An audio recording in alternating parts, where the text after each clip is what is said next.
Hello friends, welcome back to my YouTube channel Sinha's garden and blogs. तो friends, कैसे हैं आप सभी लोग? आई होप कि आप सभी लोग ठीक ही होंगे। तो आज है 15 फरवरी और देख रहे होंगे कि ये एडेनियम्स के फ्लावर्स हैं। यानी कि एडेनियम्स जो हैं वो अब धीरे धीरे डॉर्मेंसी से बाहर आ गए हैं। तो हमें कैसे पता चलता है कि एडेनियम्स जो हैं वो डॉर्मेंसी से बाहर आ गए हैं? तो देख रहे होंगे कि इनमें जो बड्स बने हुए थे ठंड में खिल नहीं पा रही थी, जो अब खिल चुके हैं और न्यू न्यू ग्रोथ स्टार्ट हो गई है। प्लांट के टिप्स पे देख रहे होंगे कि न्यू न्यू लीव्स आने लग गए हैं। तो अब ये समय आ गया है कि इनकी हम प्रूनिंग, रिपॉटिंग और ग्राफ्टिंग का काम कर सकते हैं। तो आज मैं एडेनियम्स की प्रूनिंग करने जा रही हूँ और प्रूनिंग कैसे करनी चाहिए और कब करनी चाहिए, प्रूनिंग के पहले क्या प्रिकॉशंस रखने चाहिए और उसके बाद क्या प्रिकॉशंस रखने चाहिए, और प्रूनिंग के क्या फ़ायदे हैं, और साथ में प्रूनिंग कर भी बताऊँगी। और प्रूनिंग करने के क्या नुकसान हैं ये भी मैं बाद में बताऊँगी। तो चलिए अब वीडियो स्टार्ट करते हैं। सबसे पहले तो बात करते हैं कि प्रूनिंग करने के क्या फ़ायदे हैं। तो जैसे ये देख रहे होंगे, मेरा ये प्लांट है तो ये पुराना है। तो प्रूनिंग करने के बाद ही इसमें इतनी सारी ब्रांचेज आई हैं। तो जैसे कि कोई भी प्लांट होता है तो उसमें शुरू में स्टार्टिंग में एक ब्रांच होते हैं। इस तरह से जैसे कि ये देख रहे होंगे सिर्फ इसमें एक ब्रांच है। तो इसकी हम इस बार प्रूनिंग करेंगे तो फिर इसमें 2 ब्रांचेज निकलेंगे। कभी-कभी 3 ब्रांचेज भी निकलते हैं। तो इस तरह से प्लांट हमारा बुशी होगा। जैसे ये सब प्लांट है, तो प्रूनिंग करने के कारण ही ये सब प्लांट इस तरह से बुशी हुए हैं। तो प्रूनिंग करने से मल्टीपल ब्रांचेज आते हैं, जिससे कि प्लांट्स बुशी होता है और उनमें फ्लावरिंग की संख्या भी ज़्यादा होगी। ज़्यादा ब्रांचेज होंगे तो ज़्यादा फ्लावर्स भी खिलेंगे। और प्रूनिंग करने के एक और फ़ायदे हैं कि प्लांट को एक शेप और साइज़ मिलता है, तो उससे प्लांट देखने में बहुत ही खूबसूरत लगता है। प्लांट को हम बोनसाई लुक दे सकते हैं प्रूनिंग कर। तो साथ में मैं प्रूनिंग भी कर लेती हूँ और आगे जो जानकारियाँ हैं वो देती मैं चली जाऊँगी। तो प्रूनिंग करने के लिए जो इंस्ट्रूमेंट होने चाहिए वो ले लें और उसे सैनिटाइज कर लें। तो इस ब्लेड को मैं सैनिटाइज कर ली हूँ। ये देखिए, इस रुई से इसमें सैनिटाइज़र लगाकर, और प्रूनर को भी मैंने सैनिटाइज कर लिया है। अगर इसकी ज़रूरत पड़ेगी तो ऐसे तो मैं ब्लेड से ही प्रूनिंग कर लेती हूँ। सैनिटाइज करने से ये होगा कि प्लांट को फंगस लगने का खतरा नहीं रहेगा जहाँ से आप कट लगाएँगे। और अभी साथ-साथ आप चाहें तो रिपोर्टिंग और प्रूनिंग भी एक साथ कर सकते हैं, लेकिन इस बार मैं सिर्फ प्रूनिंग पहले कर रही हूँ, रिपोर्टिंग मैं बाद में करूँगी। और कुछ प्लांट की रिपोर्टिंग मुझे नहीं भी करनी है। और साथ-साथ आप ग्राफ्टिंग भी कर सकते हैं। जैसे कि प्रूनिंग किए तो उसी स्टेम से अगर किसी पे ग्राफ्टिंग करनी है तो साथ में ग्राफ्टिंग भी अभी आप कर सकते हैं। तो अभी सिर्फ मैं 2-3 प्लांट की प्रूनिंग कर दिखाती हूँ कि प्रूनिंग कैसे की जाती है और प्रूनिंग करने के बाद प्लांट कैसा दिखता है। पेड़ को बीच से तोड़ दें, इससे प्रूनिंग करने में आसान होता है। ऐसे प्रूनिंग करने में दिक्कत हो जाती है। तो शेप तो आप अपने अनुसार सोच लें कि कितना बड़ा रखना है। ऐसे ज़्यादा बड़ा स्टेम से अच्छा नहीं लगता है, तो थोड़ा छोटा करें।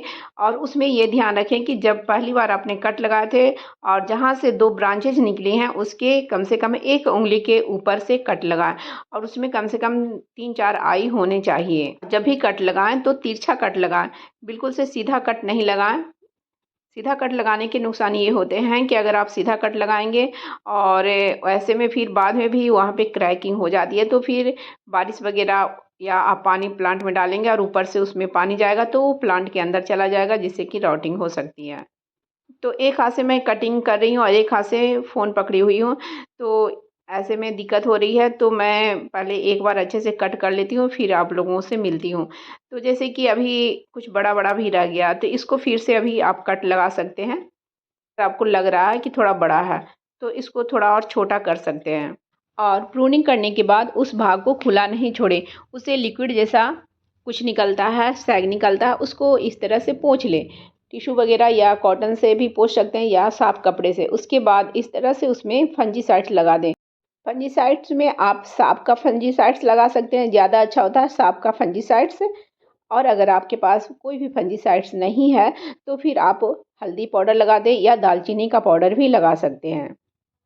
तो प्रूनिंग करने के पहले 3-4 दिन पहले पानी नहीं देना चाहिए, और प्रूनिंग करने के बाद भी कई दिनों तक पानी नहीं देना चाहिए, जब तक कि उनमें न्यू फुटाव नहीं आ जाए, न्यू लीव्स वगैरह नहीं आने लग जाएँ, तब तक पानी नहीं डालें। प्रूनिंग के 1-2 दिन बाद से अगर हम पानी देना शुरू कर देंगे तो प्लांट ख़राब भी हो सकती है, क्योंकि इनमें लीव्स नहीं होंगे, पत्तियां वगैरह बिल्कुल से नहीं होगी। तो फिर हम जो पानी डालेंगे वो पानी कोई उपयोग नहीं कर पाएगा, तो ऐसे में कॉडेक्स भी सड़ने लग जाते हैं। तो न्यू ग्रोथ स्टार्ट होने दें, उसके बाद ही फिर इनमें पानी डालें। तो ये थे प्रूनिंग के आफ्टर और बिफोर क्या प्रिकॉशंस रखने चाहिए। और प्रूनिंग का जो समय होता है वो फरवरी और मार्च बहुत ही अच्छा समय होता है। मिड फरवरी से मिड मार्च तक का जो समय होता है वो बहुत ही अच्छा समय होता है।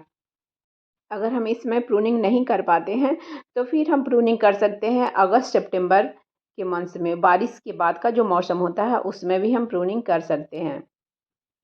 और प्रूनिंग कैसे करें, तो हमें तिरछा कट लगाना है और एक बार में एक प्लांट के सारी ब्रांचेज को कट करें।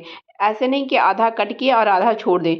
तो एक साथ है एक प्लांट के जो ब्रांचेज हैं सारी कट करें। तो अब बात करते हैं कि प्रूनिंग करने के नुकसान क्या हैं। तो प्रूनिंग करने के नुकसान ये हैं कि जैसे अभी देख रहे होंगे कि कुछ प्लांट्स में फ्लावरिंग भी स्टार्ट हो गई है। और अगर अभी हम प्रूनिंग करते हैं तो जैसे अभी जो फ्लावरिंग स्टार्ट हो रही है कुछ कुछ प्लांट में वो हमें नहीं मिलेगी, लेकिन मार्च से हमें फ्लावरिंग मिलने लग जाएगी। और एडेनियम के सारे प्लांट में एक साथ फ्लावरिंग नहीं आती है, कुछ में लेट से भी फ्लावरिंग होती है।